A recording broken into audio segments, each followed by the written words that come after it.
In this video, we are going to talk about section 8.3, and that is finding a confidence interval for one population mean when sigma is unknown, sigma being the population standard deviation. Okay, so just a recap of section 8.2.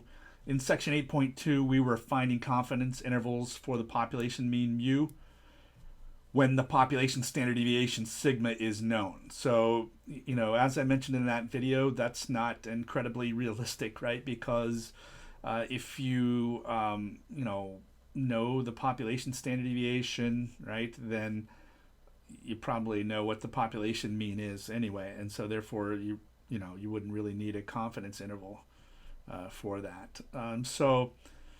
But it's a good starting point, right, for confidence intervals, and so it's based on the normal distribution, right, which we talked about in chapter 6. And so what we did, right, was we basically used this z formula, right, and so now this is not just the standard z formula, right, z equals x minus mu over sigma. This is the one that's adapted to the sample mean, okay? So, right, we're talking about sample means. So the x was replaced by x bar, which is the sample mean. And then remember, the mean of all the sample means is the same as the population mean. So that's why there's mu here. And then sigma was replaced by sigma divided by the square root of n, because that's the standard deviation, right, of all of the sample means. All right, so we had this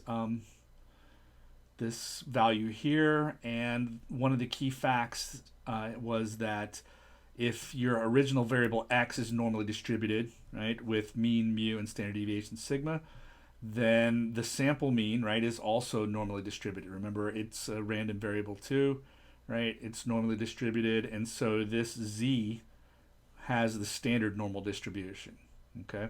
So that meant that we could use table 2, right, to calculate probabilities and given areas under the curve, look up the z-scores for those, okay? And so that's what we did in section 8.2. So then the question is, okay, that's great and all, but what do we do when we do not know what the population standard deviation is? And that, honestly is the more likely situation, right, than knowing what it is and getting a confidence interval for the mean, okay, for the population mean. So we are going to answer that question in this section, right? But what we're going to see is that in some ways it's really going to mirror what we did in section 8.2. Okay, it's just going to be slightly different. All right. So when sigma is unknown, right, then what we are going to do is almost really kind of the obvious thing, right? We will take a sample, right? And then instead of using the population standard deviation, which we do not know, we do have the sample standard deviation. All right, and remember this: the symbol for the sample standard deviation is S. Okay, so we will use S, the sample standard deviation, instead of the population standard deviation, which we, really are probably not going to know. All right, so that means that if you all we did really here was replace sigma, right, with the sample standard deviation, right, and that can be calculated from the sample. This can be calculated from the sample. We will know what the sample size is, so all three of those things are easily handled. Okay. So and then you may notice over here I replaced the z, right, with a t, and that is traditional, right? That this, when you use the sample standard deviation s instead of the population standard deviation sigma, then you use t, right, as this variable over here instead of z, like we did in the previous section, in section 8.2. All right. And so now, right, and this is what we're going to do. So you can see that's very similar, right, to what we did in section 8.2. Just a small change here, right, and here. The kicker, though, is that variable t, right, is not normally distributed. So that's a big difference from section 8.2, okay? So that's where things are going to start changing slightly, okay? The Z had the standard normal distribution, but this T will not, okay, because of the fact that we replace the population standard deviation by the sample standard deviation. That means that there's going to be a lot more variance, right? Because there's a lot of different samples that you could take, right? For every sample, there's a different sample standard deviation, whereas for a population, there's only one, right? Population standard deviation. So that means there's a lot more variation in this value for T. And so therefore, it turns out to be not normally distributed, okay? It does have a distribution, okay? And it is called the student's T distribution. Nowadays, we pretty much just call it the T distribution, although you will still see that. The student comes from the papers that this was originally published, and that was in the early 1900s, okay? So it's the T distribution, and the T distribution is different from the normal distribution. All right. So here is a picture of the normal distribution versus the T distribution. This comes from our textbook, and they set up a simulation, right? And so over here, the blue histogram is the histogram that was sampled from a normal distribution. And you can see it basically has that kind of bell-shaped curve to it, right? And then here is a T distribution over here. So when you kind of look at this, you say, hey, wait a second, that looks like it's bell-shaped and symmetric, just like normal distribution, and it is, okay? The issue, though, is not really so much here in the middle. It's down over here, right, on the edges, okay? On the edges, you can see that the normal distribution, it goes down, right, to the x-axis very, very quickly, whereas the T distribution does not, right? These tails on the end are taller, right, than the tails and more pronounced on each side than it is for the normal distribution, okay? You can see it on Desmos if I want to graph the normal distribution. And this is the standard normal distribution and zoom fit like this. You can see that's what it looks like. To graph the T distribution on Desmos, it's T-dist, and you have to enter what's called the degrees of freedom that we'll talk about, but I'll enter that. And here you can see a graph, right, of the T distribution. And you can see it has that same issue, right, over here, that these edges, right, are way higher up.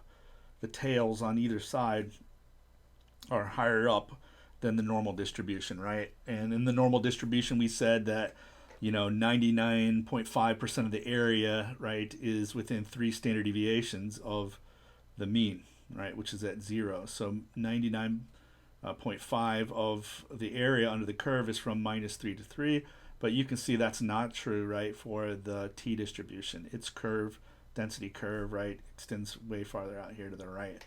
That indicates there's more variation, right, which makes sense, right? Like I said, we are using the sample standard deviation, and there's lots and lots of different samples that you could take, whereas the population standard deviation, there's only one, okay? Okay, so let's talk for a minute about the T distribution, okay? So there is a different T distribution for each sample size, okay? So remember, we didn't really have to do that for the normal distribution, so this is different in that aspect. All right, and so T distributions are identified by their degrees of freedom, which I just showed you, and the abbreviation for the degrees of freedom, right, is DF. All right, and how it works is that the degrees of freedom are 1 less than the sample size. So for instance, if I went over here, right, and I looked at, let's say I had a sample size of 10, right, the distribution for that would be with 9 degrees of freedom, okay? All right, and you can see that with 9 degrees of freedom, you can see that the T distribution is getting closer, right? It looks a little bit more like that normal distribution. And if you increase, right, the degrees of freedom, you can see the closer that that graph gets to looking like a normal distribution. So there's with 1 degree of freedom, 2 degrees of freedom, 3, 4, 5, right? Oh, that's 54. 5, and so on and so forth. Okay. All right, so that's a difference between the normal, another difference between the normal distribution and the t-distribution. There's not just one, right, standard normal like with the normal. There are many different t-distributions. Okay. All right, and so when we are using this t variable here, then you know, where you have the sample standard deviation instead of the population standard deviation. So this variable has a t-distribution with n minus 1 degrees of freedom, one less than the sample size. Okay, so that's the distribution of that. Okay, so each one of those t-distributions has an associated density curve called a t-curve. So those are the t-curves that I've been showing you here on Desmos. Okay. And just like with the normal distribution, right, we will have to find areas underneath that t-curve, right? So for confidence intervals, right, if you think back to what we did in section 8.2, then, and if you haven't watched that section 8.2 video, you probably need to go watch that and get that down first before you start on this section. Remember when we did that, we were finding values of t of alpha over, or z of alpha over 2 back in section 8.2. So we're going to have to do that same thing, except instead of doing it with the normal distribution, we're going to have to do it with the t distribution. Okay. All right, and there is a completely separate table for finding those t values, and that's table 4.